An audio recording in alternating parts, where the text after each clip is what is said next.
अच्छा, अगर मान लीजिए कोई बचपन में अपने बच्चे को संस्कार करना भूल गया है और वो बच्चा की आयु जो है वो 15-16 साल हो गई है, मान लीजिए 20 साल हो गई है, जी। तो क्या अब हम उस प्रक्रिया को शुरू कर सकते हैं और उससे फ़ायदा होगा? हाँ, बिल्कुल। यहाँ भी हार मानने वाली बात नहीं है।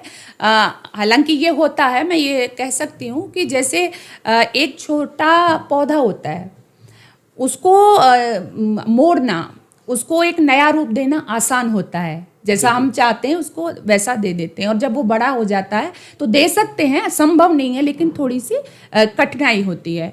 तो ऐसे ही जब बच्चा बड़ा हो गया और अब उसमें कैसे सुधार हो, तो इसके लिए बस एक ही है कि हमें उस तरह का वातावरण बनाना पड़ेगा, वातावरण क्रिएट करना होगा, हमें अच्छी संगति उसको देनी पड़ेगी, हमें अच्छे विचार उसको देने पड़ेंगे।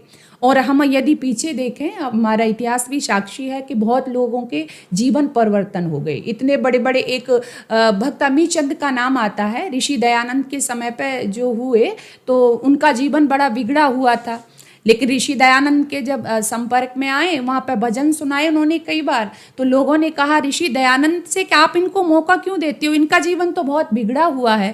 तो ऋषि दयानंद ने अंतिम में उनसे एक बात कही थी, जब आखिरी दिन उन्होंने भजन सुनाया था, उनके कंधे पर हाथ मार के कहा था कि अमी चंद, तू है तो हीरा मगर पड़ा हुआ है कीचड़ में। तो इन शब्दों से उसका जीवन परिवर्तन हो गया और वो एक बहुत अच्छा इंसान बन गया और बहुत अच्छे अच्छे उसने भजन लिखे।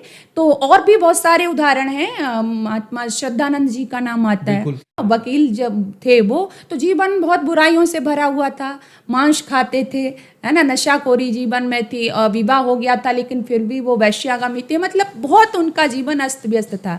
लेकिन वो भी जब ऋषि दयानंद जी के संपर्क में आए तो उनका जीवन भी परिवर्तन हो गया, और हम देखते हैं कि आगे चल के वही महात्मा श्रद्धानंद जी के नाम से प्रसिद्ध हुआ, और कितना उन्होंने काम अपने देश धर्म संस्कृति के लिए किया। तो और भी बहुत सारे उदाहरण मैं आपको दे सकती हूँ। बिस्मिल का नाम आता है, बिस्मिल, जो आत्महत्या करने वाले थे, लेकिन उनको एक सन्यासी के द्वारा एक सत्याग्रह प्रकाश नामक ग्रंथ दिया गया और बस उनका जीवन परिवर्तन हो गया, देश के लिए मरने मिटने की भावना पैदा हुई।